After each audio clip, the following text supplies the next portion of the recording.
সবে আলো ফুটেছে। জোসে নৌকা নিয়ে এগোলো সমুদ্রে। কি যেন একটা ভেসে আসছে। কাছে যেতে বুঝলো একটা লাশ। কিন্তু অবাক করার বিষয় হলো হাতে শিকল দিয়ে বাঁধা একটা ব্রিফকেস, গায়ে সামরিক পোশাক। লাশটাকে ফিশিং রোপে বেঁধে টানতে লাগলো সে। জোসে তখনও জানতো না এই লাশই থামিয়ে দেবে হিটলারের ট্যাঙ্ক বাহিনী, বাঁচাবে হাজার হাজার প্রাণ। সত্যিটা হলো সামরিক পোশাকের নিচে এক বেওয়ারিশ লাশ।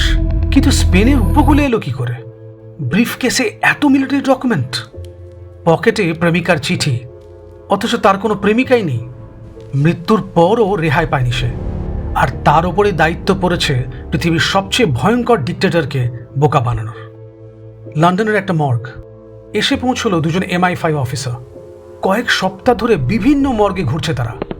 চাই একটা মৃতদেহ, কিন্তু যা চাইছে। আজ আবারও একটা মৃতদেহ টেবিলে এনে রাখা হলো। 34 বছরের যুবক, ইঁদুর মারার বিষে মৃত্যু, গৃহহীন, পরিবারে কেউ নেই। ইউরেকা বলে উঠল চার্লস, পারফেক্ট ম্যাচ। কয়েক সপ্তাহ পর সেই দুই অফিসার আলোচনায় ব্যস্ত। হাতে একটা পুরনো আইডি কার্ড, তাতে লেখা major William Martin, British royal marine. কিন্তু এ কি? আইডি কার্ডের ছবির সাথে মর্গে থাকা মৃত ব্যক্তির মুখের কি অসম্ভব মিল। মার্চ মাসের সন্ধে লন্ডনের একটি অভিজাত ক্লাব গম গম করছে।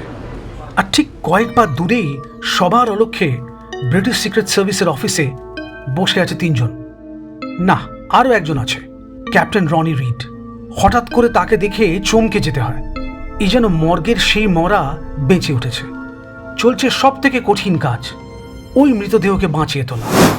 একটা এনগেজমেন্ট রিংয়ের রসিদ, রাগ করে লেখা বাবার একটা চিঠি, প্রেমিকার হাতের প্রেমপত্র, আর সবচেয়ে জরুরি একটা থিয়েটারের টিকিট।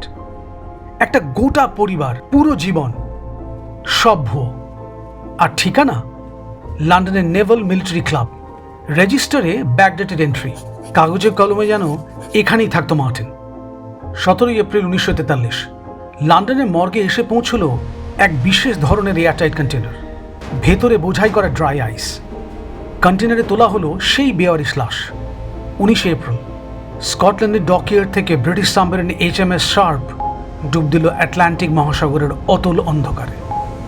ঠিক 11 দিন পর স্পেনের দক্ষিণ পশ্চিম উপকূলের একটা শান্ত শহর ভেলভা। সূর্য ওঠার আগেই নিঃশব্দে ভেসে উঠল সাবমেরিন। লাইফ জ্যাকেট সহ মৃতদেহ ফেলে দেওয়া হলো আটলান্টিক মহাসাগরে, সঙ্গে সেই ব্রিফকেস। কিছুক্ষণ পর সেই মৃতদেহই তীরে টেনে নিয়ে যাচ্ছে জোসে। 4 মে একটা আর্জেন্ট রেডিও মেসেজ লন্ডন থেকে ব্রিটিশ নেভাল বেস জিব্রাল্টারে। আলজেরিয়ার পথে একটা RAF ট্রান্সপোর্ট ফ্লাইট নিখোঁজ। ফ্লাইটে আছে মেজর উইলিয়াম মার্টিন। যেভাবেই হোক ওকে খুঁজে বার করো, কোনোভাবেই ওর কাছে থাকা ব্রিফকেস যেন কারো হাতে না যায়। এই যেন অন্ধকারে ঢিল ছোড়া। কিন্তু MI5 জানতো ঢিলটা ঠিক জায়গাতে লাগবেই। হলো তাই। মেসেজ ইন্টারসেপ্ট করলো জার্মান ইন্টেলিজেন্স অ্যাভওয়্যার। ছোট্ট স্প্যানিশ শহরে তখন হইচই পড়ে গেছে। পুলিশও হাজির। দেখেই বুঝলো মৃত লোকটি ব্রিটিশ। এলো স্প্যানিশ নৌবাহিনীর অফিসার। খবর গেল ব্রিটিশ এম্বাসিতে। MI5 নিশ্চিত স্পেন শুধু খাতায় কলমে নিরপেক্ষ, তলে তলে জার্মানির বন্ধু। তাই ব্রিফকেসের খবর তো যাবেই। ব্রিটেনকে ব্রিফকেস ফেরত দেওয়ার আগেই অ্যাভওয়্যার তল্লাশি করল ব্রিফকেসের প্রতিটা কোণা। কিছুদিন পর টাইমস পত্রিকায় একটা ছোট্ট খবর, মেজর উইলিয়াম মার্টিনের দুঃখজনক মৃত্যু।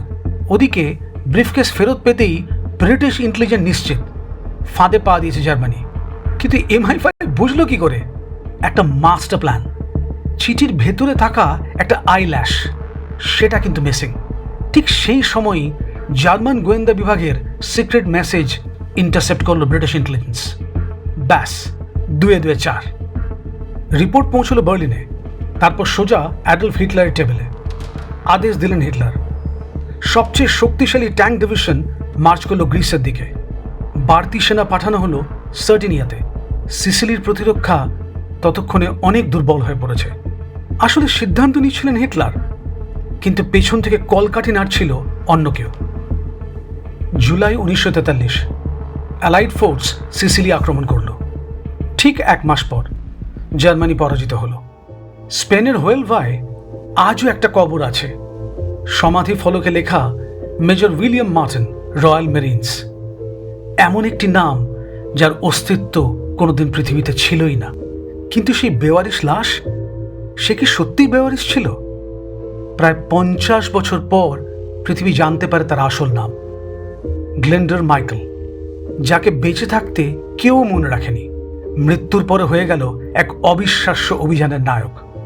এই ছিল আজকের গল্প, পৃথিবী বিখ্যাত অপারেশন মিন্সমিট। সঙ্গে ছিলাম আমি, গল্পম্যান। এমন রোমাঞ্চকর গল্প শুনতে হলে চ্যানেলটা কিন্তু সাবস্ক্রাইব করুন। দেখা হবে পরের গল্পে।